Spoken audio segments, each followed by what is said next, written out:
Dear friends, കഴിഞ്ഞ വീഡിയോയിലൂടെ നമ്മൾ ഡിസ്കസ് ചെയ്തിട്ടുണ്ടായിരുന്നത് പാരാമെഡിക്കൽ കോഴ്സുകളെ കുറിച്ചായിരുന്നു.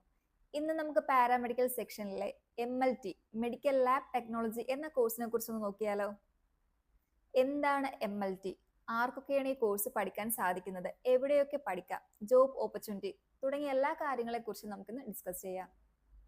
ബ്ലഡ്, യൂറിൻ തുടങ്ങിയ സാമ്പിളുകൾ കളക്ട് ചെയ്ത് അവ ലാബ് ടെസ്റ്റുകൾക്ക് വിധേയമാക്കി രോഗനിർണയം നടത്തുന്നതിന് സഹായിക്കുന്ന ഹെൽത്ത് സയൻസ് ഡിപ്പാർട്ട്മെന്റിന്റെ ഒരു ഭാഗമാണ് ഈ പറഞ്ഞിട്ടുള്ള മെഡിക്കൽ ലബോറട്ടറി ടെക്നോളജി എന്ന് പറയുന്നത്. നമുക്കറിയാം, മെഡിക്കൽ ലാബ് ടെസ്റ്റുകളുടെ റിപ്പോർട്ടിനെ അടിസ്ഥാനപ്പെടുത്തിയാണ് ഡോക്ടേഴ്സ് രോഗനിർണയം, തുടർ ചികിത്സ എന്നിവ നൽകുന്നത്. സോ ഇപ്പോൾ തന്നെ ഈ ഡിപ്പാർട്ട്മെന്റിന്റെ ഇമ്പോർട്ടൻസ് എത്രമാത്രം ഉണ്ടെന്ന് നിങ്ങൾക്ക് മനസ്സിലായിട്ടുണ്ടാവും. ഇനി ഈ കോഴ്സിന്റെ എലിജിബിലിറ്റി ക്രൈറ്റീരിയയെ കുറിച്ച് നമുക്ക് നോക്കാം. +2 സയൻസ് ഗ്രൂപ്പിൽ PCB, അതായത് ഫിസിക്സ്, കെമിസ്ട്രി, ബയോളജി എന്നീ സബ്ജക്ട്സിന് മിനിമം 50% മാർക്ക് നേടിയ സ്റ്റുഡൻസിന് BSc മെഡിക്കൽ ലാബ് ടെക്നോളജി എന്ന പ്രോഗ്രാമിന് ജോയിൻ ചെയ്യാവുന്നതാണ്. 10th ക്വാളിഫിക്കേഷനും അതുപോലെ +2 നോൺ സയൻസ് ഗ്രൂപ്പ് സ്റ്റുഡൻസിനാണെന്നുണ്ടെങ്കിൽ ഡിപ്ലോമ പ്രോഗ്രാമും അവൈലബിൾ ആണ്. BSc ലെവൽ പ്രോഗ്രാം ചൂസ് ചെയ്യുന്ന സ്റ്റുഡൻസിന്റെ കോഴ്സ് ഡ്യൂറേഷൻ എന്ന് പറയുന്നത് 4 ഇയേഴ്സ് ആണ്. 3 year course plus 1 year compulsory internship. ഇനി ഡിപ്ലോമ പ്രോഗ്രാം ആണെന്നുണ്ടെങ്കിൽ 2 വർഷത്തെ കോഴ്സും 6 മാസത്തെ ഇന്റേൺഷിപ്പുമാണ് വരുന്നത്.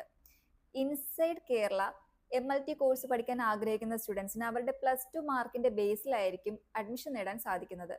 ഔട്ട് ഓഫ് കേരള, അതായത് തമിഴ്നാട്, കർണാടക എന്നീ സ്റ്റേറ്റ്സിൽ പാരാമെഡിക്കൽ ഇൻസ്റ്റിറ്റ്യൂട്ട്സിലും അതുപോലെ തന്നെ മെഡിക്കൽ കോളേജ് ക്യാമ്പസുകളിലും ഈ കോഴ്സ് അവൈലബിൾ ആണ്. സോ നമ്മൾ പഠനത്തിനായി ഒരു കോളേജ് തിരഞ്ഞെടുക്കുമ്പോൾ സ്വന്തമായി ഹോസ്പിറ്റലുള്ള കോളേജ് ആണോ എന്ന് പ്രത്യേകം ശ്രദ്ധിക്കേണ്ടതായിട്ടുണ്ട്. ഇനി നമുക്ക് ജോബ് ഓപ്പർച്യൂണിറ്റീസിനെ കുറിച്ച് നോക്കാം. പഠനശേഷം hospitals, health centres, diagnostic centres, research labs, blood bank, pharmaceutical കമ്പനികൾ എന്നിവിടങ്ങളിൽ നിങ്ങൾക്ക് വർക്ക് ചെയ്യാൻ സാധിക്കും. ഇന്ത്യക്ക് പുറമെ ഗൾഫ് രാജ്യങ്ങളിലും യൂറോപ്യൻ കൺട്രീസ്, കാനഡ, ഓസ്ട്രേലിയ തുടങ്ങിയ രാജ്യങ്ങളിൽ MLT പ്രൊഫഷണൽസിന് ജോലി സാധ്യത വളരെ കൂടുതലാണ്. അതുകൊണ്ട് തന്നെ നിങ്ങൾക്ക് ഹൈ സാലറിയോടുകൂടി വർക്ക് ചെയ്യാൻ സാധിക്കും. ചുരുക്കി പറഞ്ഞാൽ, ആഫ്റ്റർ +2 മികച്ചൊരു കോഴ്സ് പഠിച്ച് എത്രയും വേഗം ജോലി നേടാൻ ആഗ്രഹിക്കുന്ന സ്റ്റുഡൻസിന് തിരഞ്ഞെടുക്കാൻ സാധിക്കുന്ന ഏറ്റവും ബെറ്റർ ആയിട്ടുള്ള ഒരു ഓപ്ഷനാണ് മെഡിക്കൽ ലാബ് ടെക്നോളജി എന്ന് പറയുന്നത്.